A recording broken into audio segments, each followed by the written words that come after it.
These short form pieces of content, they have absolutely our brains. So if you go back, like 5-10 years ago, when we were to watch YouTube, like long videos, we could watch 20-30 minute videos, right? Without crazy editing. Now it's very difficult to watch 20-30 minute videos. Why? Because we cannot pay attention. So what is the dark side that you're saying is draining? That's from the ideation and filming, stuff like that, is the editing. It's very, very draining because you're literally using your full brain power for a very long period of time. It's like painting, right? It's like an art, it's creative. When I landed in Iran, the feeling I got as an Iranian that grew up outside of Iran was euphoric. Don't women in Iran have to wear hijab? When was the last time you went to Iran? 11 years ago. If you go to Upper Tehran, Bala Shahr Tehran, you will see women wearing more revealing clothing than they do in Canada and America with no hijab. But the data doesn't show that. Who writes the data? I mean, It's not Iran that's writing that negative data, obviously. North America says Iran is a terrorist organization. Who's writing that data? there was a reason they left the country and came here. They're brainwashed. But you said women should have less rights. Especially in terms of marital rights. Can't do certain things. Men can't do certain things. Also, I need to add this as well. Can I please speak? I'd love to add this. Hello, guys. Today we have Armin Khatunabadi, a friend and a content creator. Correct. How are you, brother? I'm good. I'm great. Living life. How are you? I'm doing fabulous as well. Excellent. Actually, we've known each other for a while from a mutual friend, and then now you're doing my content. Yeah, we're doing the content creation. So I actually want to start on that. How is that going, and how are you feeling about the content creation on this side? The content creation on your end or in general? In general, on my end, like, how do you feel about it? When doing it for others, it's good. I'll start with how I got into it. I could do that if that's how you want to go about it. I got into content creation from first creating content myself, right? So I was creating content little by little by little. I'm like, hey, I'm editing my own videos. I kind of understand how it works. Let me do it for others as well and make money from this direction as well. And then I started hitting people up. I got a lot of clients from that, which were my followers, and I don't edit all the videos, right? I hire people in Iran to edit my videos, generally speaking, and yeah, it's going good. I'm working with you now. I'm working with some other people. It's a good industry. It's creative. It's fun. It's very, very draining, though. Very draining. Burnout. So what is the dark side that you're saying is draining? When you're editing videos specifically and content creation, there's a lot of different things tied down to it. But one of the main parts of content creation, besides from the ideation and filming, stuff like that, is the editing, right? It's very, very draining because you're literally using your full brain power for a very long period of time. Because editing takes a long time to fucking edit. It takes a long time. And for example, when you're using After Effects, you're using certain sound effects, you have to think, okay, what am I gonna put what? It's like painting, right? It's like an art. It's creative. So you really have to use your brain and like kind of like visualize shit. So it can really burn you out really easily, especially when you're editing the same video for multiple days on end. Mm-hmm. Yeah.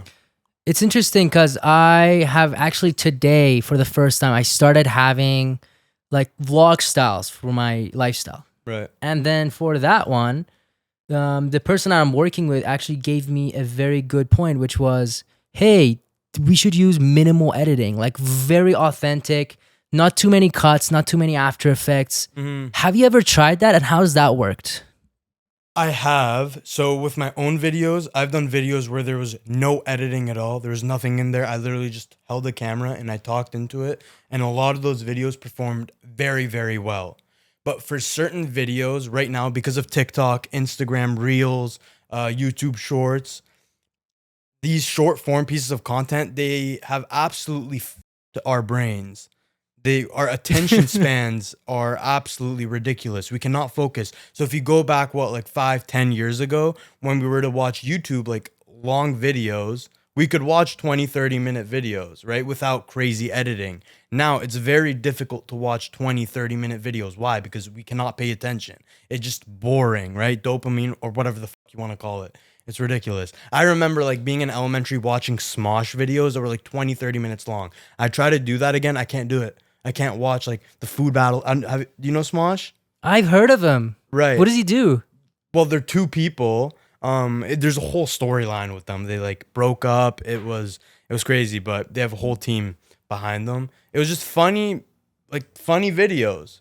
Back in the day, the editing wasn't really intensive either. There's not a lot of editing, and it's kind of fucked up videos. I'm not gonna lie. It's like really funny and shit. Probably not the best for kids, but I was watching it in elementary school, and then I remember watching those 20-minute long videos and I could easily pay attention. I tried doing it recently as well. I can't do it. Why? Because our attention spans are and it's because of the way people edit videos and they make them, right? It's like the Mr. Beast type videos. Do you see how fast paced it is? I like to call it attention retention style editing, Mm-hmm. right? The videos are optimized to retain attention. Yeah. Yeah, it's unfortunate where this path is going because if no one has any attention span, then how can kids even go through education? How Right. can like we actually learn? Exactly. And to answer your question, when you're saying, "Oh, what do you think about like plain editing, like not too much After Effects stuff like that?" For certain type of videos, I do think it works, right? Especially when you're trying to like talk to people, show your personality, talk about a certain topic from time to time. But with my own experience, the more pop-ups, the more sound effects, the more effects you put in a video, the more transitions, the more you add things to grab a person's attention, but in a way where it doesn't overwhelm them, it tends to do better. That's why Mr. Beast makes those types of videos where it's very rare to see a Mr. Beast video being silent for longer than like 5 seconds, right? It's very fast paced. And that's because they need to edit in that way in order to get people's attention. You can do that very plain style editing for vlogs and stuff like that. But if you even look at a lot of vloggers now, like even FaZe Rug, for example, I don't know if you know FaZe Rug. Yeah, I yeah. used to watch a lot of his vlogs growing up. They weren't very fast paced at the beginning, but now you have to go along with the market, right? Things change. You have to adjust with it. Even his videos are super fast paced now compared to before. You have to adjust with it. It's not even just vlogs anymore. It's like challenges type shit. Yeah. I Oh. mean, the reality. And it's actually funny, you got famous from your kind of content in Iran. Yeah. So we can Iran. have some right here, your kind of content style. You're like driving around, showing people what the true country is because we are a super historic country with like hundreds of thousands of years of background and all architect that is still lasting to this day from super long time ago. Right. And I'm actually curious, how come you kind of phased into that direction and all of that stories? You're into Iranian content Mhm. type stuff? All right. So this started about a couple of years ago, and now the videos I make about Iran are the style, at least. It's kind of different from the style I would make like last year or so.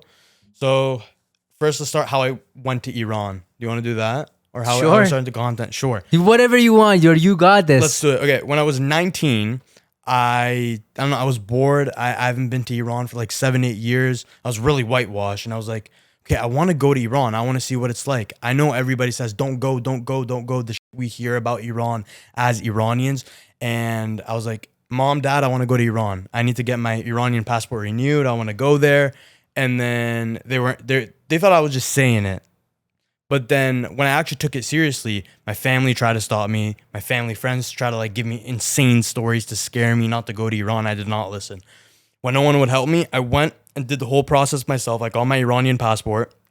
I got the ticket, everything. I went to Iran at 19 years old after 8 years, the first time as an adult. Everybody said, don't go. It's dangerous. You have an Iranian and Canadian passport. It's this, like that. It's not safe. People are unhappy there. It's not fun. There's nothing to do.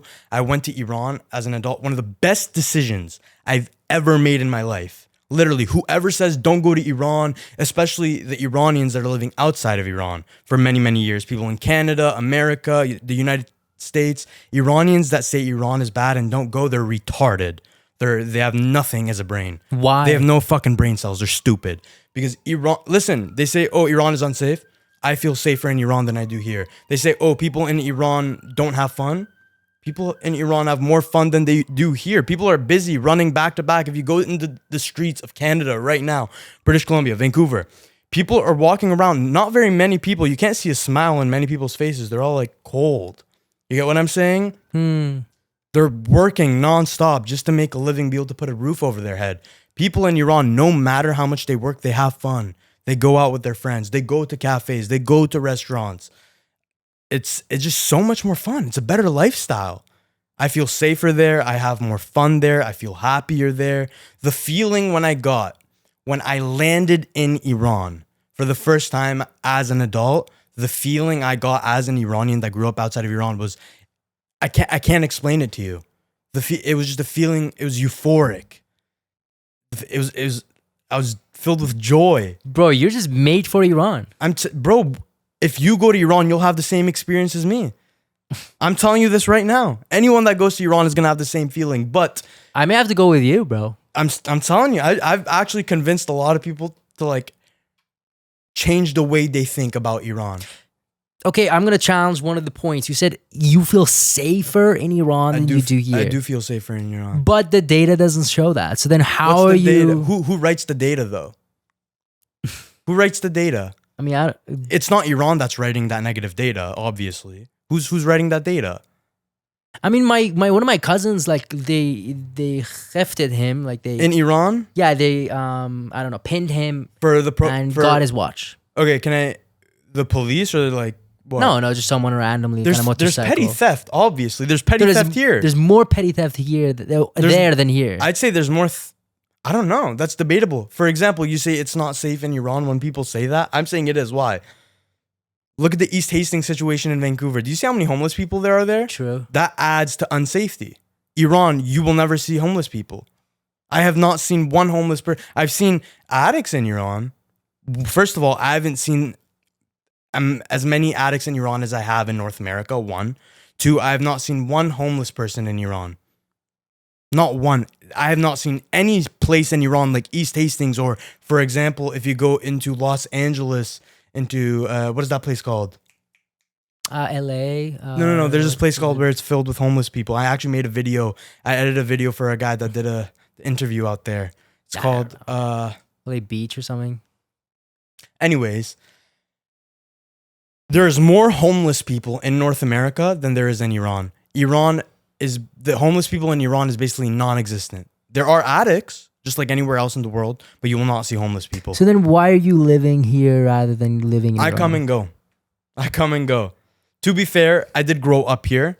My family is here, even though they do come and go as well. All my memories are here. I feel like the best ratio for me personally after traveling to and from Iran the past couple of years is 6 months here, 6 months in Iran. 50-50. 50-50. 50-50. Because no matter how much I like it there, I grew up here, right? This could, in a way, say Canada is my home, even though Iran is also my home. I mean, there's a lot of points there. I could go on and on about it because at the end of the day, there is a reason you were choosing right now to stay 50% of your time here because here has positive too. Like you just pretty much bash North America and you're like Iran is superior in every single way possible. I'm not saying Canada does not have positive points. Right, but you didn't mention that. So I'm like, why? Like from the things that you said, I'm like, okay, he's got to live there 100% of the time. To be fair, I'll add this. I like living good. In Iran, some people don't live good. Some people live really good. You get what I'm saying? But you can make money in Iran. The reason I come and go, at least right now, it's mostly for financial reasons. Because the amount of money I can make here is like not even close. It's far greater. I'm not going to lie. A lot of people I even see, even like personally, you can make a lot of money in Iran. But you need to have money to make money in Iran. You get what I'm saying? You need to put capital up to make money there. You really do. But the amount of but if you put, for example, the same amount of capital you put into something in Canada, but you put that in Iran, the amount of money you can get in return is much greater in Iran. Really? Yeah. Like for example, what? Real estate development.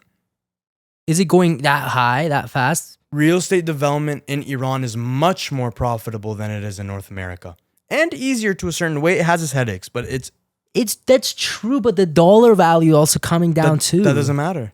So Iranian real estate, for example, let's say the value of Iranian currency decreases, right? That happens every once in a while.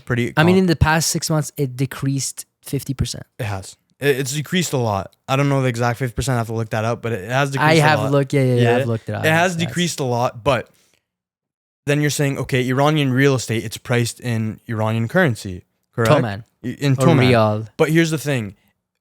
The real estate corrects itself in Iran. So two things happen. One, it has an increase.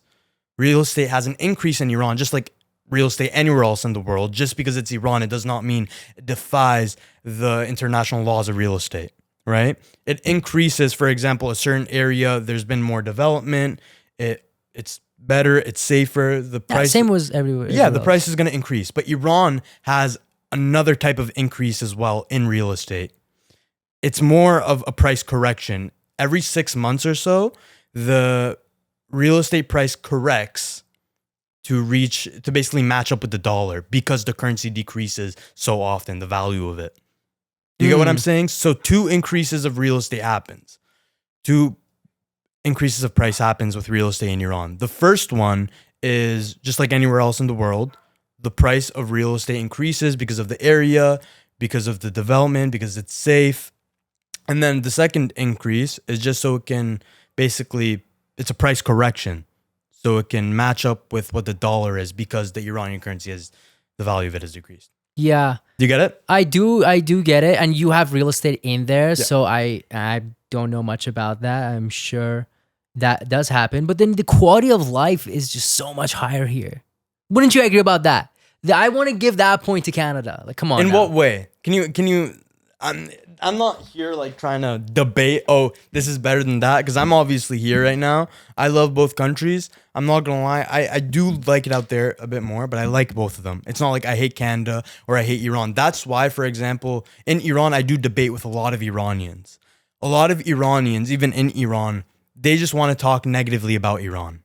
You get what I'm saying? Mm-hmm. They have a very negative outlook. It doesn't matter if you're a billionaire in Iran, you're going to have a negative outlook on Iran they're just used to having a negative outlook. Why do you think that is? Because the moment they are born, and this is also the reason a lot of people don't end up being anything in Iran. A lot of the people in our generation, our age, right? They just end up doing nothing. And that's because the moment they are born till the moment they are 20 years old, when they're grown up, all they hear around them is negative points. Right? Negative talk. Oh, the banks have done this. Oh, the government has done that. Oh, the price of this is increased. Oh, the market is so bad. بازار خیلی بده. بازار خیلی خرابه. وای قیمت این رفت بالا. وای بنزینو میخوان این کارو بکنن. But why do you think that is? Isn't that because of the regime that's controlling the... Like, what do you think about that? Dude, it's the way, no matter what government Iran has had, the Iranian people have always acted the same. They have always been negative and they have been ungrateful.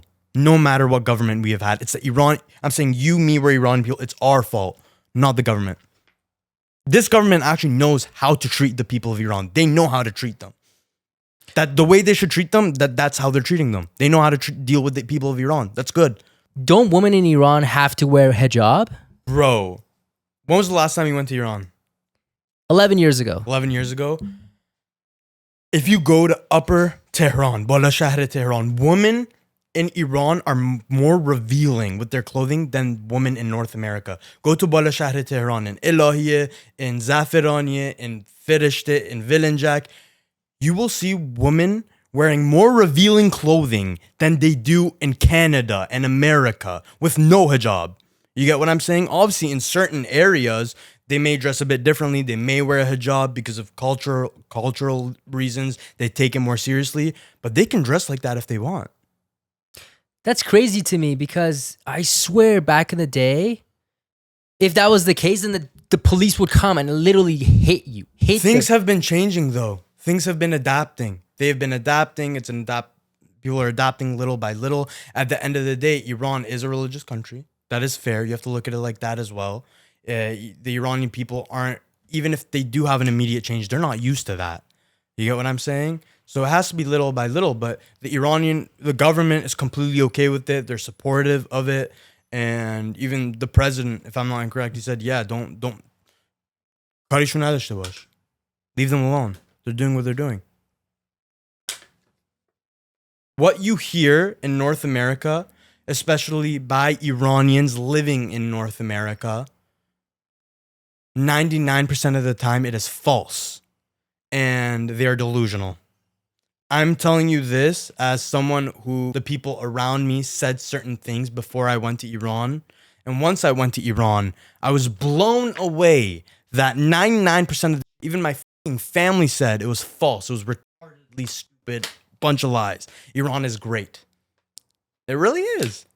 It's fun, bro. I even traveled in Iran alone. It's fun. And when you say, okay, you said the quality of life. I want to go back to that. Yeah, You yeah, said exactly. the quality of life in Canada is better.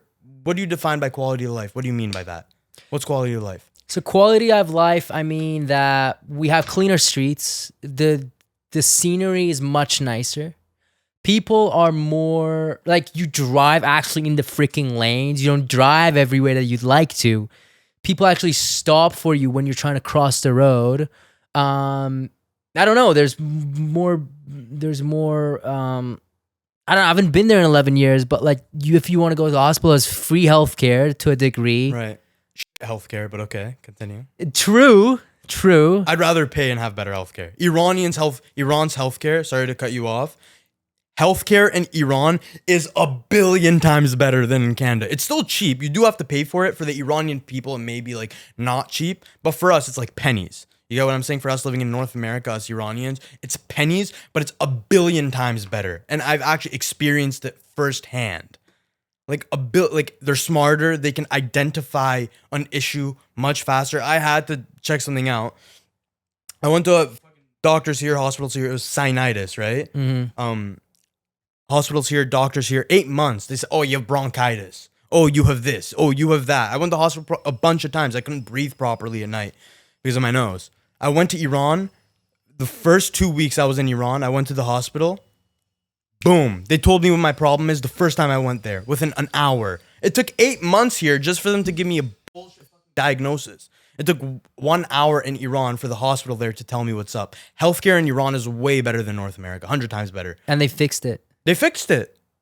It's much better now. They actually fixed, because this is actually a problem, because in here, they just want to hook you on pills. It's misdiagnosis. Also, I have to add this as well. This is kind of unrelated to Iran. Psychiatrists are not real doctors. It's a scam. They're idiots. They're retarded because they don't fix a fucking problem. Psychologists, I won't call them a scam. Psychiatrists are a scam. No. So a psychologist is someone that basically, to a certain extent, I don't know if I'm explaining this properly, but they study the brain, they tell you what's up. It's like a psychiatrist to a certain extent, but they don't prescribe pills. A psychiatrist knows how the brain works and the chemicals within the body, and they prescribe pills to help with that problem. But the thing is, a doctor fixes an issue, right? Mm-hmm. They cure a problem. They cure a health concern. They cure your health. They help your health. Psychiatrists don't do that. They temporarily put a Band-Aid on it. Exactly. It's all we need is psychologists. We do not need psychiatrists. Psychiatrists give you drugs and say, "Here, take this. You'll feel better for now. But once you stop, you're gonna feel shit again." It's like, and maybe even worse, and you need more pills. That's exactly what I'm saying. And this happens a lot with children as well in North America. One, they misdiagnose children in North America. Psychiatrists do, but they also overdiagnose. So they give you, for example, ADHD medication, and they're like, "Oh, this medication has side effects. Now you have depression. Boom. Now you have to get this one too." And here's the thing: you take one pill, you go one fast forward. 6 months later, you're on 10 different pills. But here's the thing: they keep changing out each pill because they need to have a proper chemical balance. Right? The chemicals need to balance properly. Now, let's say an 8-year-old, 9-year-old, 10-year-old kid is prescribed on 10 different pills, takes 10 different pills every single day just because they said, "Oh, you have fucking ADHD," because they were hyper. A kid's supposed to be fucking hyper. Yeah, come on. What effect do you think it's going to have on that child's brain once they're 20 years old? Oh, a lot. Like, we don't even know probably. All of these combinations of drugs getting fed into them. I have psychiatrists in my family. They're psychiatrists. I've told them face to face, as a human being, your word has value to me. I I respect you as a human being, but I do not respect your profession, and I'm not gonna say, hey, your profession is good. No, I'm not gonna say, oh, you're a doctor. No, you're fucking retarded. You go, no, straight up, they're not doctors. That shouldn't even be a fucking thing right now. Anyways, Yeah. So that's a detour, and then we covered Iran and your thoughts on it. Do you only feel like strong about Iran? Like, what really? I don't understand. Just because everything is better, like, what is the one core thing that would gravitate to you? You're like, okay, because of this thing that Iran has, that's why I would go back. there's different things. One, it's the feeling I have out there. Two, I can't even lie to a certain extent. I gotta be honest. Everyone said, oh, Iran is like this, Iran is like that, and I saw a completely different side to it. You have to prove everyone wrong now. Because they are wrong, and I'm gonna say, yo, I'm gonna fucking prove you wrong. You have shit. a mission. You're on a mission. I'm on a mission to show the real Iran. I have a series going on right now, day X of showing you the real Iran. On my Instagram videos, I'm like, day 1 is showing you the real Iran. Day 2 is showing. It's basically just like walking around in Iran, driving around, vlogging, like I'm doing this, doing that, just showing you what it's like to live in Iran. Because these travel content creators, when they travel to a certain country and they make whatever, like 10, 20 videos in that country and then go to the next one, they show you certain things of that country, but they don't show you what it's like to live there. And that's when you get to see the real side of a country, whatever country it may be, right? Mm-hmm. Like truly living there. Truly living there. And I actually lived in Iran, right? Like I was a local. No, 100%. And I loved it. Yeah, no. And I've been to a lot of different cities in Iran. I traveled a lot in Iran. I loved Iran so much. I'm like, okay, I don't even want to fly everywhere. I want to buy a car and I want to go all over Iran. Just road trip it alone. I love traveling alone. Boom, I did that. And then he got like a gazillion tickets. I got a fuck ton of tickets. Yeah. Yeah. I have a lot of stories with that too, actually. We'll get to that. Yeah. Yeah. You think those are fun? If you want to talk about it. Yeah, I got pulled over by the police in Iran so many times while I was driving for excessive speeding, like fucked speeding and dangerous speeding. Yeah, bro, because you've been like, how fast were you going? It's crazy. So like in the 110 on the Iranian highway, I was going like 180. Like for hours straight, like on an 8-hour drive for at least half of it, I was going like 160 and above.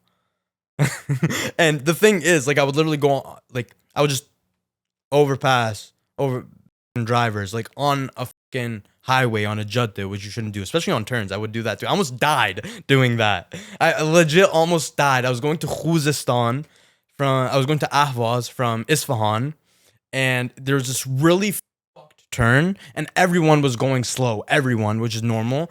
And so there's one lane from this way and it's like really, it's like the turn was like this, right? Mm-hmm. And then but in front of me was a bus, and I knew if I wouldn't overlap this guy right now, this bus, I'd be behind him for hours, right? Because it was like literally, it was a mountain road, like it was in the mountains, it was turns for hours. And I was like, okay, you know what, I knew there was a chance I was gonna get. I usually don't do that, but I was not willing to stay behind this bus for hours. I was like, okay, boom, I go there because it's a turn. I didn't know who was coming, right? I don't know who's coming from there. Mm-hmm. It was literally a huge blind spot. It was a 90-degree turn. Boom, like the bus is right here and I'm beside the bus, so I can't just turn right. The other car is literally right in front of me now. Thank God I was about to die. They were coming like not slow, but pretty quick. He started honking. I started honking too, even though I was in the wrong. I just didn't want to die. So he stopped. Thankfully, he stopped, and I went past him and I went in front of the bus. But like right there, my life flashed before my eyes. Good. I shouldn't have tried to overgap the bus. But then that was a good ride. You were not behind the bus. You probably no, it was a good ride, bro. I bump up music loud. I can't hear.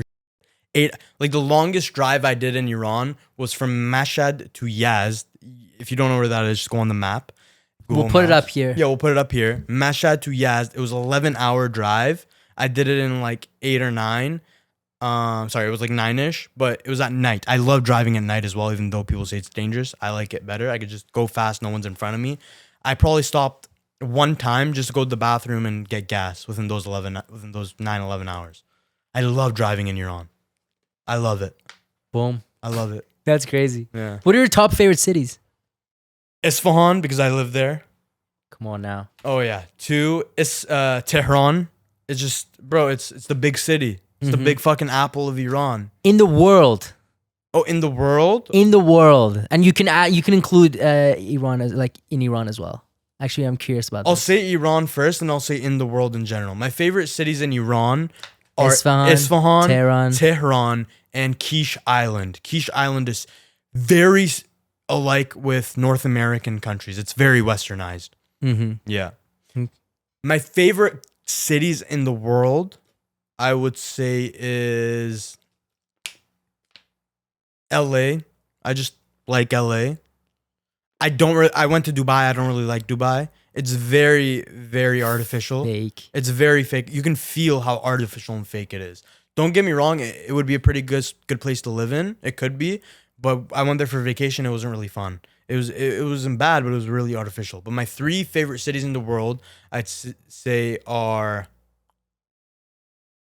Isfahan, Iran, Nanjing, China, and I guess Los Angeles. Naming China is crazy. If you would make it 4, Vancouver, because we're here, but yeah. That barely squeezed the top That 3. barely squeezed Top it. 4. Yeah, it's pretty dead out here. Didn't you end up on Iranian national television? I did end up on Iranian national television. Yeah. So what happened was I have a couple different Instagram accounts. One of them is just Farsi. I speak in Farsi. All my followers are in Iran. And I was basically explaining the costs of living in Vancouver, Canada. Like, yo, it costs this much money to live in Canada. And if you work a minimum wage job, this is how much you would get paid if you work full time. And the conclusion of the video was that you end up with a negative balance every single month. And then I was saying that in Persian, right? In Vancouver, you were saying. In Vancouver. And then I didn't send this to anybody, right? And then one of our family friends, ended up sending me a video of that exact same video on Iranian national television with an Iranian commentator, like talking Which one? about it. Channel C? Yeah, I think it was Channel C. It was one of the main channels in Iran. Like bro, they saw me pop up on the TV and they filmed me. They were like, "Yo, this is Armin." We should have the film here. Do you have it? If I can find it, I'll put it up. I was like, "Yo, this is sick." Yeah. I was like, "This is solid." I put it up on my story. I was like, "Yo, I'm on Iranian national television. This is crazy." That is actually that's a problem that Vancouver has. Like the income doesn't justify the costs. Started. It doesn't. It's one of the most expensive cities in the world for what? Also, the tax is it's equivalent to tax, for example, in Los Angeles, if I'm not incorrect. Yeah, it's around like 46%. I'd much rather live in fucking Los Angeles than Vancouver. Yeah, more income, partially even lower costs. Yeah, it's better fucking weather. Well, fuck the weather in Vancouver. Yeah, fuck Vancouver. So, is Iran safe for women? You already had your stance, but is it safe for women? Can you tell us that? Anywhere in the world can be unsafe. Problems can occur with men or women anywhere in the world, but I believe, yes, women in Iran are safe. I do believe that 100%. 100%. I'm not saying things don't happen. They happen in Vancouver. We see it on the news. Things happen all over the world, but I think generally speaking, the frequency. Safe. It's the frequency. I can literally pull up studies right here and challenge your arguments. So then, in what way do you think they are unsafe? Bro, you remember like those, I don't know, there's this group of people in Iran that are part of the government. And you remember there was like a whole thing that they would throw acid in women's eyes if they were not wearing hijab. Then there was like, and if a riot happens, like here, if a riot happens, no one would kill their citizens. But if Iran, if a riot happens against the government, they would just grab this like metal and just bash. They don't care. They would just kill people left and right. So then that's what I'm talking about. Like these are points that you can't argue against. Here's the thing. Every country has laws, and the laws of each country are different, right? And if you know those laws and you go against them and you know the consequences of breaking those laws, if anything happens to you, it's your fault. I'm gonna put it like that. That's true, but if you ask... Every country has different laws. For example, in Canada, you can walk around being gay. It doesn't matter. Be fucking gay. If you go to Qatar or Dubai and you be publicly gay, you're going to go to jail. And you know that. Those are the consequences. In Iran, and even in Dubai, if you say certain things about the government, you're going to go to prison. It's the laws. They have every right to put whatever law they want. And if you say anything, you're going to go to prison. Good. You knew the laws. Now you got to pay the consequences. In Iran, the government doesn't want you doing certain things. Whatever that may be, it's their country. You don't have to do it. If you do it, you know the consequences that happen to you. Cry about it. Whatever that may be, even if you die. Some countries have fucking, even in America, if you do certain things in certain states right now, they have execution. Or at least they used to. I know in certain places, I think they still do. You knew the crime, you did it, executed, bye. But then the fact is that right now, if you go to Iran and ask 1,000 people off the streets, do you like the current government or do you not? I bet you more than 900 of them would say no. Surprisingly not. They wouldn't know. Surprisingly not. A lot of people still like the government there. But can I tell you something? What's up? Which is, I say this a lot. If you go talk to a person in Iran and ask, do you like Iran? Even if they say no, they'll start comparing it with other places in the world, right? I've said this to people in Iran. People like me are in a position to compare Iran with other countries. Anyone else besides me compares Iran with any other country in the world is incorrect unless I say otherwise. Not just me. Let me be specific. Okay. Anyone that has grew up in North America but has also lived in Iran as an adult is in a position to compare Iran with any other country and have a say in it. You can say it if you haven't lived that.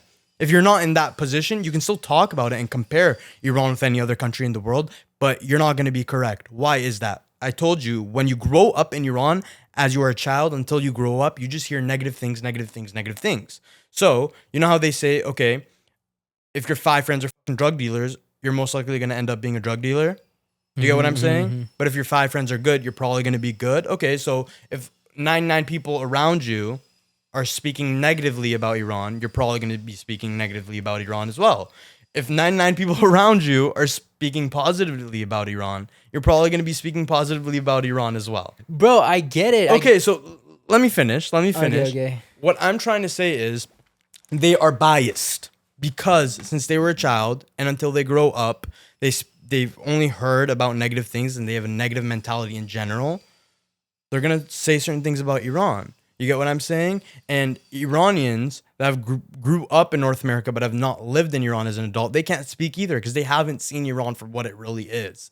You know what I'm saying? So any Iranian, even our parents that are living in North America right now, and if they say certain things about Iran, and someone like me who has lived in Iran as an adult but grew up in Canada is debating with them, I'm right, they're wrong unless I say otherwise. Why? Because they grew up in Iran with a certain way of thinking, with a certain mentality, and hearing certain things. Okay. If you go and live in Iran right now as an adult, you're also in the same position where you can speak and you will be correct because you've actually seen it for yourself. If I were to listen to the people around me about what Iran really is before I went to Iran as an adult, I'd be saying things which would be untrue. But I went and saw what Iran really is. And I know it's hard to believe and it's hard to comprehend because what you hear is completely different with what I'm saying right now and what you will experience if you go to Iran. I completely understand that because I've been in that position. Okay, it makes sense. But I feel like those 99 people that speak badly about Iran all your life, because I've lived there for the first 13 years of my life. Right. They gotta have a reason. Nobody just starts speaking bad about a country, about the regime. If there's no reason, why are they like? Are they stupid? Like, why would they do that? Let's put it like this. There has to be a reason. I've seen billionaires in Iran. Once I was sitting on this bench in Isfahan, this 40, 50-year-old guy came and sit beside me. He was with his daughter, probably 7, 8-year-old daughter. He sit beside me, and from the way I was speaking, this was when I first went to Iran as an adult, when I was 19, and he could tell that I had like a bit of a like Khariji accent. He's like, where are you from? I'm like, I'm Iranian, but I grew up in North America. He's like, you should go back right now, this and that. Iran isn't good.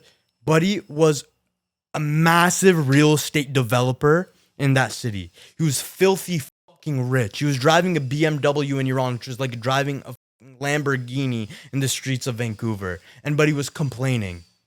He was complaining. They speak negatively no matter how much money they have, but they live good. They live better than here. Their quality of life is better. They can afford a second house in the north of the country in Shomal and have a fucking villa there to go for the fucking vacations. 99% of people in North America and Vancouver don't have a fucking second home. They can barely afford a first home. Tell me about quality of life. Even people that are like middle class or even under middle class. There's a lot of people that have a second home. Okay. And there's more wealth in Iran than there is in Canada and America. There's more wealth. Because it's oil. It's No, hella no, no. oil. I mean, in the hands of the people, there is more wealth. You know why? Why? I'd say over 90% of real estate and even cars in North America belong to the banks because of mortgages and loans and stuff like that. At least real estate. True. Iran, everything you see in the streets and on the roads in the country, whatever you see on the road that someone is driving, whatever you see, a building, a house, someone owns that completely. 100%. They don't own a fucking bank. They own that property. They own that asset 100%. They don't own anyone. Mortgages don't even exist in Iran like they do here. Even if there's a loan, but it's like 1 to like 3 years long. There's no 25-year loans in Iran for real estate. It's non-existent. You can become wealthier much easier in Iran than you can here without any stress. Here you're stressing. Oh, this happening right now. I don't have a fucking tenant. I own this much. I owe this much to the bank. This bank owns this fucking property. If I don't pay up, they're gonna take it away from me.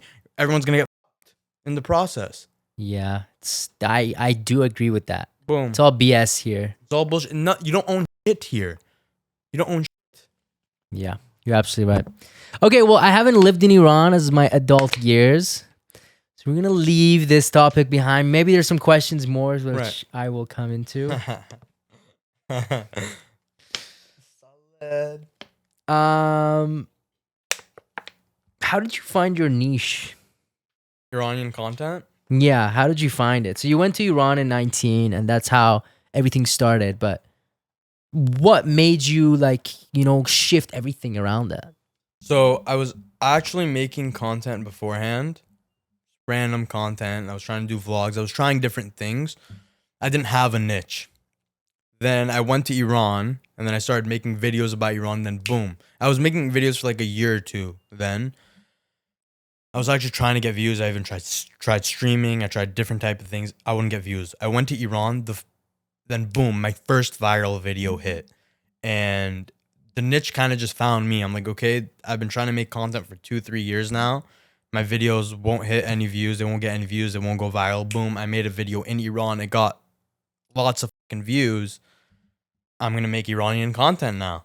So I just went with what worked pretty much. And I found I was really the only person in the world doing what I was doing.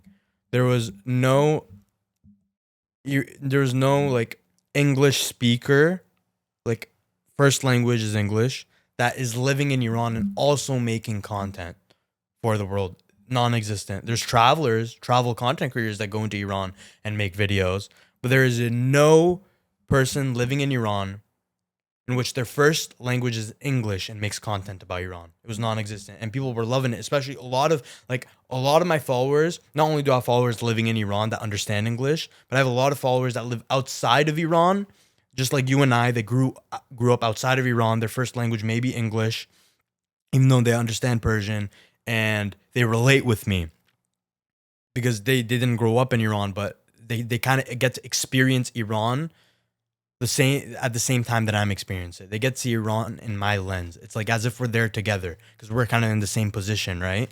We didn't grow up in Iran. We've been told certain things about Iran growing up on the news, and then I show a part of Iran that they have not heard about or experienced. Yeah, I mean, the biggest mall in the world is in Iran. It is in Iran. I think- Iran Mall. Iran Mall, 7 floors. 7 floors. Come on now. Come on now. Yeah, it's fucking massive. It's massive. Isn't that your most popular video? We can pop it up here. It is one of my most popular videos. I think I got like 3 million views on TikTok. It's not a ton, but it's still pretty good. Yeah, it's good for starting. Okay, well, I have more questions about that side, which we wanted to put aside, but I'm going to ask it. Do women in Iran have rights? They do. Is it true that, you talked about the hijab part. Yeah. Women in Iran do have rights, 100%. But it depends what rights you want to. Exactly. I mean, everyone has rights to a degree. They have a Right. right to eat, they have a right to sleep. But other than that, I'm asking, obviously. Can you be a bit more specific? Bro, women in Iran, I mean, they can drive. So it's not like Saudi Arabia, which They they can actually drive. changed it about 2 years ago. I Right. believe. They can drive in Iran. Yeah. But I don't know. I really wanted to have a woman here so that she can just go off on you. But I'd go off on her back. bro, I literally have like my mother I- and 2 of her sisters. Right. That's why they flee, because they were like, okay, Iran's not it. Women do have rights in Iran. Bro, I literally need to create a podcast with a woman. Let's do it. Just create legit create a podcast just on this topic. Have people come trying to like bash me. I'll elaborate. I'll fucking obliterate them.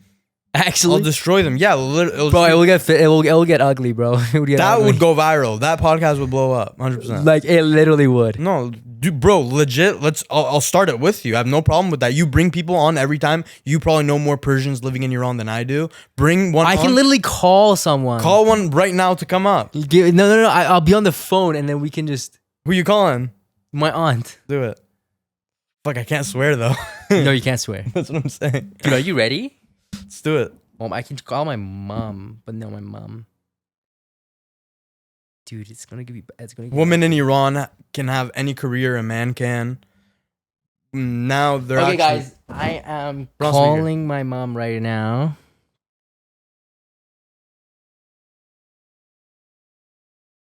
Your mom or your aunt? My mom, bro. Your mom. Yeah, Dude, I have no filter. You need to Yeah. calm down. الو Hey mom, sad رامان جان. سلام چطوری هستم؟ بله شما خوبین؟ بله. من الان روی پادکستم با یکی از دوستام. خب خب بعد دوستام کانادایی مثلا اینجا به دنیا آمده، ولی 2000 مثلا چند سال پیش رفته ایران و خیلی ایران رو دوست داره. And we're right now we're recording a podcast right now, like you're on camera and stuff. So I'm gonna put you on the mic. بعد میگه که he has crazy takes about Iran. He's like, I love Iran. Iran's the best. Like, women have rights. نمیدونم stuff like that. الان باید حرف بزنیم. ببخشید اگه وقت نداری آره فقط می‌خواستم اصلا there's gonna be like a debate because I think this kind of content can go viral. ولی اگه وقت نداری باشه اصلا یه به خالا میتونم زنگ بزنم. باش پس من فردا شب میبینم. خدا. Okay, you off the hook there. Do it, man. Women have rights in Iran. I don't know where they don't. I'm calling later. But can I be honest? Women should have less rights. I'm being straight up about that right now. 100%. Because they're emotional creatures. 100%. That's put that in the fucking podcast. لیلا speaking. سلام خاله. خیلی خوبی؟ خوبم شما خوبین؟ تلفن دعوت شده. نه بابا من با دوستمم حالا یه بکستوری اوکی. داره. آره اوکی. الان ما روی پادکستیم کامرای مثلا فونای خودم they're recording. Okay. And he lived in Vancouver ولی he's been in Iran for like 3 years now. خودش ایرانیه بعد مثلا خانواده‌اش ایرانی اسمش آرمینه. Yeah. ولی he has crazy takes. Like he's like Iran is amazing. I love Iran. Women have rights. Yeah. Iran is safe. نمیدونم. He kind of like Yeah. الان رو speaking. But I mean, Okay. I can put you to the mic and I want to ask some questions and then I want you guys Okay. to debate because I think it will be like viral moment. Yeah. But can we, yeah, I'm interested. Can we do it in like 20 minutes? Sure. چطور اگه؟ Okay. من Squam. We're shopping, so it's gonna be like crazy. So, Huh. but I will call you in 20 minutes. Okay, call this number as soon as you cool. can. Okay, John. Okay, amazing. Talk soon. Okay, thanks. Okay, bye-bye. Bye. Okay, so my aunt, we're gonna get back on that in 20 minutes. Let's do it. Bro. I gotta get some questions ready. I've been in a lot Wait. I've been in debates with like people in Iran, like 67-year-old women and men, like educated university professors and cameo vordan. Yeah, I mean, both. Like my mom is a professional engineer, Right. and also my aunt is an electrical engineer, so they're educated in the way. No, I know. But you said women should have less rights. Yeah, I do. Okay, let's speak on Especially that. in terms of marital rights. Like Iran. Marriage rights. Yeah. In certain points, I do think they should. Actually, in Iran, women have less rights because they cannot initiate a divorce.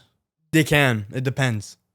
They can. So you actually have bad ijazah. You have to have the right for divorce. So you can. The man, again, they talk about this before getting completely married, right? So the woman, if she's not okay with those terms, she'll say, "No, I don't want to get married to you."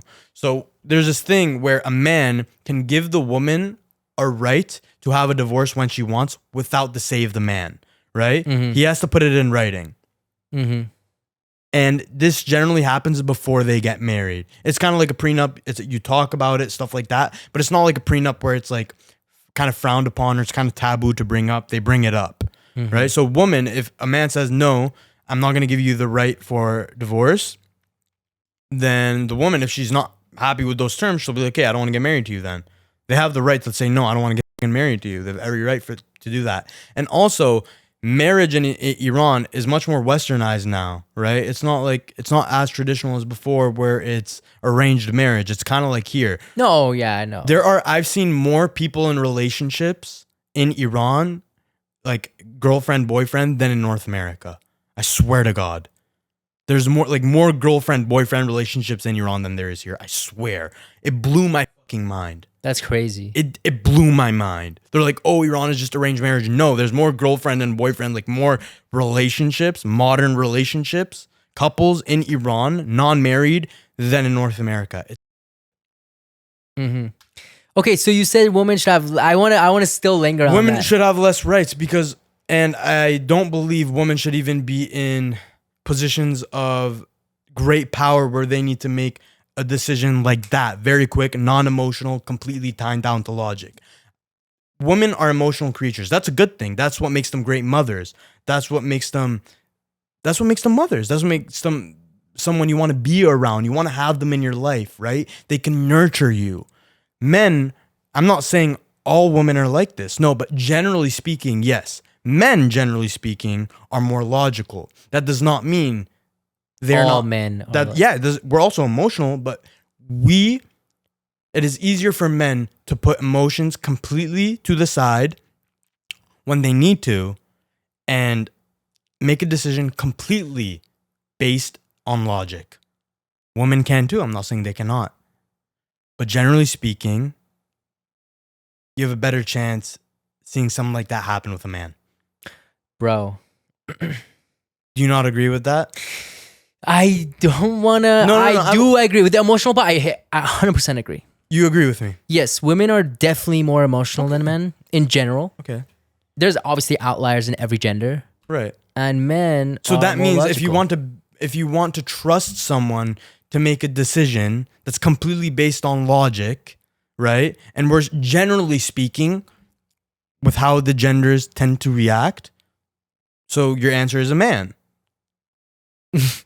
Come on, based by logic. Don't be scared if you're going to get canceled. Let's be straight up here.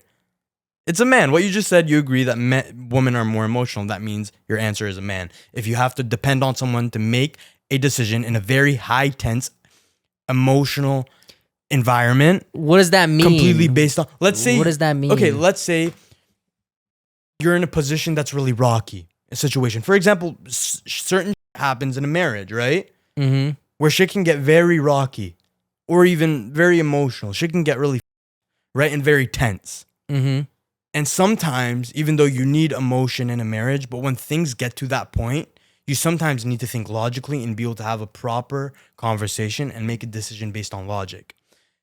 Because women tend to be more emotional and it's hard for them to put emotions to the side, if something like that, like shit gets rocky in a marriage and you need to think logically, is tense and emotional, they might make a decision based on emotion rather than logic, like getting a divorce when necessarily you don't need a divorce for that certain situation you guys are in. It could be fixed by just speaking and thinking logically. But it's their choice. Like if they want to make a divorce, then they make a divorce. You get what can you do, right? Even if they're emotional, it's the part of them. But that's the problem. You can't do it. You can't force them to not divorce. Come on. In Iran, you can, which is great. Come on now. It's great. What does that mean? But here's the thing. But if she's unhappy, Divorce is bad. I'm saying if she was unhappy in the beginning, she wouldn't have gotten married. If both of those two people act and are the same as they were since they got married, people change. Cheating there's happens. a lot of yes, let's say it's not cheating. There's a lot of outside factors that go into that stuff as well. For example, friends, family, gossip, this, that. Yeah, gossip is pretty bad in Iran. Right, but when I am saying what I'm saying right now, when we're tying everything to marriage right now, I'm not thinking about the man and wife. I'm assuming that they have a child. I'm completely thinking for the child's well-being. Yes, the woman wants a divorce. It's her right, sure. But if it's the decision for a divorce is based on emotion and it's not logical, for certain situations, divorce is probably the best option if the man is a psycho, for example, right? But if it's not logical and that decision is completely based on emotion, that decision you're making is fucking up an innocent child's life. Like what though? Like you got to be more specific. What do you it's mean? not based on.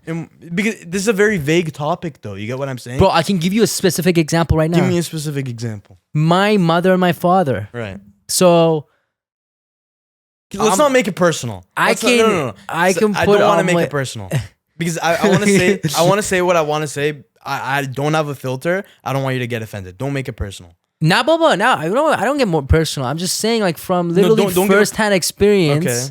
Okay. My mom couldn't separate because literally she didn't have the right. She would love to much earlier, but she couldn't. Right. So then, I don't think that law is right. Like everyone should pull the trigger when they feel like it. Like if they can get ijaz talaq though. At the beginning, they can get it if they just have to. Here's the thing, but it's not a given. It's not a given right to the woman. There should be a given right. It should be like a thing that every woman has. It's not. But here's the thing: women also have something that right when you get married as a man in Iran, you owe the woman. You are in debt to the woman. What does that mean? Yeah. So of course it depends how much you write it in. Some men don't do it, but the woman, they can negotiate and say, "I'm not gonna marry you unless you give me this amount of mihriya." And that means even if they don't get divorced, while they're still married, the woman can demand that mihriya legally, and the man has to give it to her while they're still married. Actually? Yes. I didn't know that. While they're still married. I thought it was just on separation. No. Whilst they're still married, he has to give it to her. So women have that as well. If a woman doesn't have that in general, that's her and her family's fault because they didn't negotiate. Marriage in Iran is a negotiation. Whether you like to hear it or not, it is a negotiation. So you negotiate. Okay, do I have the right for divorce where I can decide to get divorced when I want or not? 1, 2. How much mihri or how much gold coins is this man going to be in debt to me? Coins. That's a very Persian thing. It's like I don't know why we love that stuff. It is what it is. Yeah, no, so women have rights in that sense as well. So a woman can fuck a man easily. There's a lot of men in jail in Iran right now because of women who wanted their mihriya. And they didn't have the money to give to them. There's a lot of men in Iran in jail right now for that reason. Mm-hmm. Do you get what I'm saying? A lot. And there's a lot of cases like this where women literally marry a man, they play with their emotions just for that mihriya, and then when the man doesn't have to give them, they send him to jail. Like right when they get married, they're like, I want my mihriya. So they were playing the man, yeah. That's crazy. Well, same with here, same with everywhere. Like here, they get half of literally all the belonging of that man. Right. But you know what's and most of the time it's actually more than the mehri in Iran. That is true. But you know what's crazy here You have to wait until you're divorced, and there's a whole process for that. You can just divorce right away. Like if you wanted to play, it's the same thing. I get that, but you can kind of stretch that where you don't have to give everything right away. In Iran, you can still be married. You don't have to get divorced, nothing. Then you don't have to go through a whole long, lengthy process. The woman can literally be like, I want my shit now. That day you have to give it to her, or she can send you to jail if you can't give it. Maybe not that day, but within that month, most likely. In Canada, it's a long process. It takes women and men years to get divorced at times. There, you're like, I want my mehriye, boom, you have to give it to her then and there, or you're going to jail. No lengthy process she has to go through. Bro, this podcast is just... These are good points, though. Like, these are good fucking points. No, these are good points. It's a controversial topic. I get it. And honestly, if you're still here, drop a comment below. Whose side are you on? It seems to be different sides. A lot of people won't be on my side because I'm not gonna lie, I'm a straight shooter. You know, you've known me for a minute now. I've been a straight. No. I have no filter though. I don't try to. Yeah, that's true. That's true. You do have a filter. I don't have a filter. I don't suppress what I'm trying to say. I say what I say. If someone gets offended, they get offended. If they don't, they don't. I have a good heart. I have a good heart. Everything I say is with pure intentions. If you don't like what I'm saying, fuck you. Suck my dick. I know I'm not like the generic type of guest you have on here. They try to like act a certain way and be really professional. I'm just me. Bro, I can't. I'm very excited to see what my aunt like is gonna debate you on. Maybe she's thinking about it. Right. Crazy, buddy. Okay, I'm gonna save this question for when Layla calls you. What is it? Shh, calm down. It's gonna come. Do you feel safer in Iran or Canada? You already answered that, but you don't go to West. We live in North Shore, bro. North Shore, it's safe. You can compare East Hastings. No, it's kind of a feeling thing I get. I'm not. I can't. It's some things. It's hard to explain and like. So the question was, do you feel safer in Iran or Canada? I think I'm gonna elaborate on this a little bit. It's certain things are a bit hard to explain. A lot of things are just tied down to the feeling you get or the vibe you get, right? Walking in Iran at night, most places at least, I feel very safe. I'm not gonna lie. Here in Canada, even close to my house, I live. You know where I live. Mm-hmm. I don't feel sometimes safe at like walking out 1-2. I get a weird vibe. I don't know. You might not get that. I do get that. Like 1-2 a.m. just walking. So you're just saying purely feeling wise. In terms of safety, no. In terms of walking at street at night, stuff like that, I feel safer in Iran. But Iran, certain things are unsafe anywhere you go in the world. There's shit happens. Canada shootings happen here all the time, right? Not in North Shore. Not in North Shore. I'm talking about Canada. We're talking about a country. We can't compare a small city to a whole country. That's ridiculous. Oh, I get it. That's not a good comparison. It's like me comparing the richest area in Iran where a house is $10 million, an apartment is $10 million to East Hastings in Vancouver. No, I get it, but like, there's so many stats. You're basically at the beginning of the video. You came in and you debunked every single stat, and you're like, stats are wrong. And here I'm gonna tell you my stats, and you gotta accept it. For Iran, they are incorrect because any stats you see, they're not written by people in Iran. They're written by people outside of Iran, probably Canada, America, maybe Israel, right? People that don't like the Iran or its government. So they're incentivized to speak poorly about Iran. Do you get what I'm saying? How do you trust? We already know the news is incorrect a lot of the time. So true. So how are we going to trust statistics? Yeah, yeah, exactly. Even in history, like the people that win wars, they write history, and history is mostly wrong too. That's what I'm saying. How are we going to believe, especially right now where like it's proven when you don't like what someone is saying, you're going to try to go the opposite way. Look what happened a couple of days ago with Charlie Kirk. I know, bro. You got to care. You got to have a filter. You're going to end up like Charlie Kirk. People don't like what he was saying. Boom. He got may he rest in peace. He got shot in the fucking... Have you seen that video? No. Yeah. Which one? The actual shooting video? Yeah. No, you have it? You want to see it right now? Yes, show me. It's good reaction video. I'm not gonna show it because I think you probably got that from. No, it's on Instagram. What? No, it's censored though. Hold on. How does that make sense? I know, it's crazy. Okay, I'm gonna react to the video, guys. Let me look at this.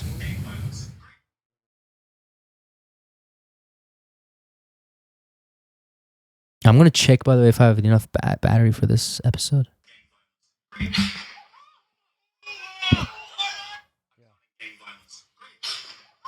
It's traumatizing. It is very traumatizing. Yeah. No, it's not. It's not good. Oh my god! Oh my god! Oh my god! It's not good. Oh my god! I got caught alive. Yeah, Dude. you might need a breather after that. Dude, they caught him like right in the throat. That was a professional hit. Can we talk about that? Yeah, let's do it. Charlie Kirk just died literally like a day or 2 ago. 2 days Almost ago. 2 days ago. Yeah.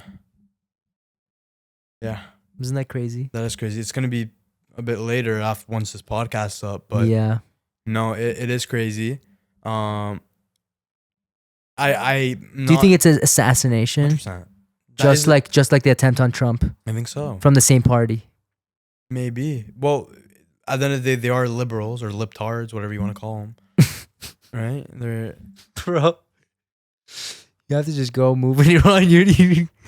yeah, no. I've seen a lot of people in Iran with Nazi tattoos too. It's funny. Anyways. What? Yeah. What? Okay, wait. What are your thoughts on that? Let's just get On what? Nazis. The Nazi. What do I think about Nazis? I'm not. Okay. That, I'm going to filter myself because my answer people aren't going to like. What? No, not Nazis. Hitler. He was You a like ve- it? I'm not going to say I liked him or I didn't, but he was a very, very smart individual. Whatever that means. He was a very smart. Do you not think he was very smart? He was very smart. You cannot. I mean, if you're evil, you cannot almost take over the. Doesn't matter if you're evil or if you're not evil. I agree. You cannot almost take over the entire world. He almost did for what he was close at least. He probably had the best shot. Yeah, most countries were like, no, I'm gonna take over your. He was like, no, I'm taking over the whole fucking world. I hate all of you. Fuck all of you. Being able to even execute something like that, even Think about even it. partially, and being close. He was pretty close. He was pretty close. He got a lot of shit done. We can agree on that. Being able to do something like that, it is not easy. You're talking on the mic, by the way, so say hello to my Sounds good. audience. Okay, hi. So yeah, you're my khale, and Armin here is like, yeah, Iran is great, the government is amazing, and everything like that. So, okay, how do you think about that, khale? I exactly like opposite. I feel like opposite. People are nice, country is nice, but the only problem is the government. Because just compare the government here. I'm not defending government here. I'm not like true fan of government here, but still there are stuff that they practice here that they don't practice in Iran, and that's why we all came here. One of them is that freedom of speech, or freedom of what you choose to wear, or who you choose to be with. This is the main issues that are lacking in Iran if we don't think about like economic issues. Oh, be khuda, I've been trying to help him. How do you think? How a woman can be grateful if your right of exiting the country is in your husband's hand? How a woman can be grateful? But it's the same for if men. what she- Men can be mamnu khuruj too. No, it's not the case. It's not the case. How a woman can be grateful if her husband can go and get another spouse. How a woman can be grateful. It's traditional. No, it's the religion. It's the religion. Well, that it's a allows religious men to do country. so. It's And also, it's the government that allows men. Here, even if you're traditional, allows you to do that. Here, like polygamy is not allowed because government doesn't allow that. So this is something that government has to control. Well, it's again. This ties back to governments. Every country has certain laws. Yeah, and exactly. That's what I'm saying. How a woman can be grateful if the government can force you how to wear the clothing you want to wear. Women in Iran can dress how they dress very well No. now. If you Can I wear bikini when I go to the beach? no. No. But every country has its own laws.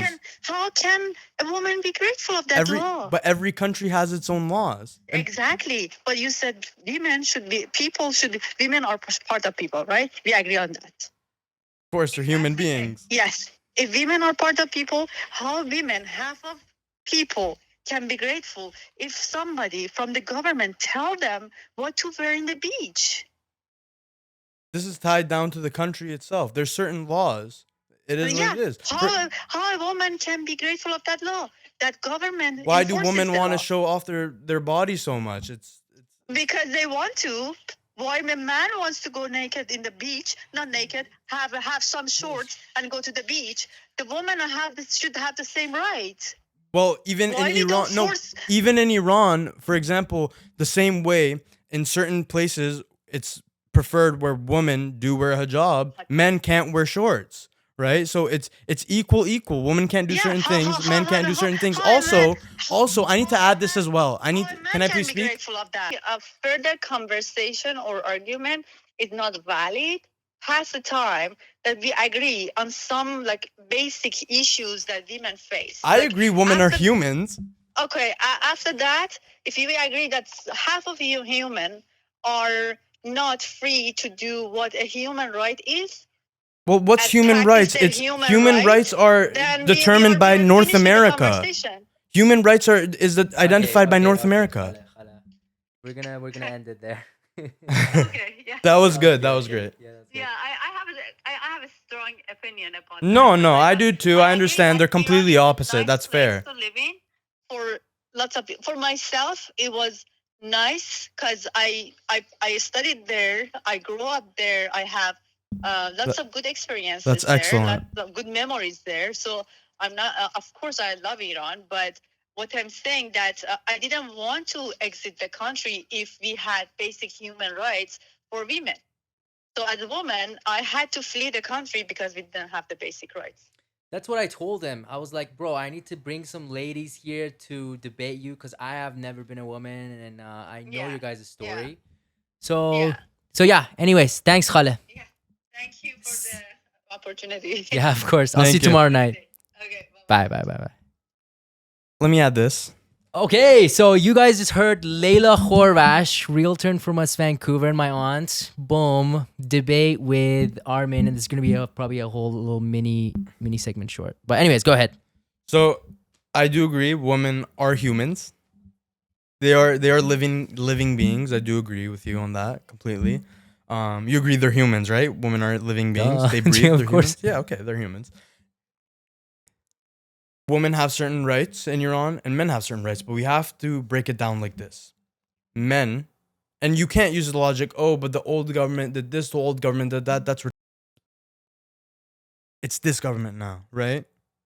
This government. It's like us saying in Canada, oh, well, the First Nations did this 200 years ago. Well, the First Nations don't own this country anymore.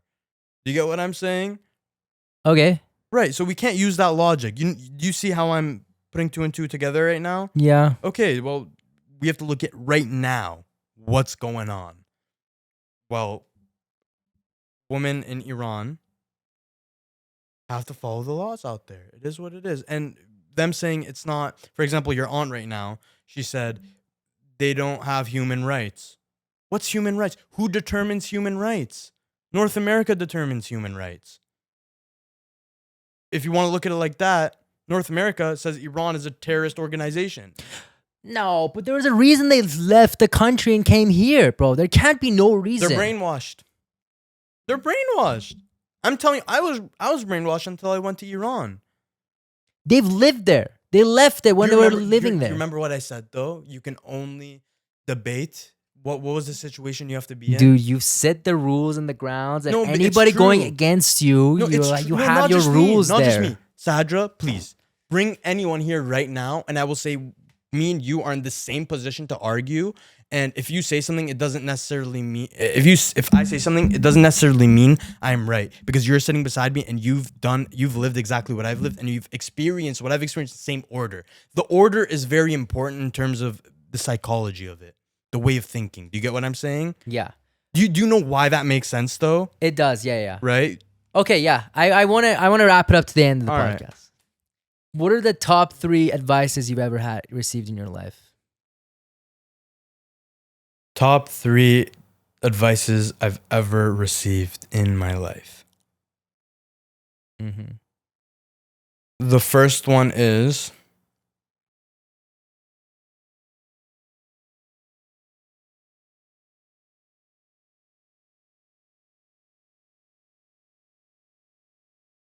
never do anyone wrong unless you are wronged first. Then show no remorse. That's 1. 2,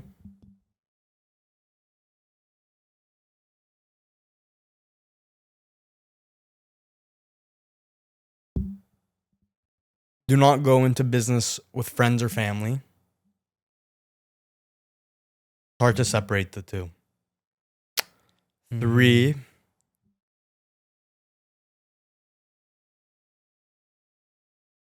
make sure you are, before making a decision or even speaking, think. I know that one's a popular one, but yeah, those 3. Mm-hmm. What challenges you? Procrastination. Just procrastinating from time to time. A bit better now compared to before, but procrastination. And lastly, what do you think is the meaning of life?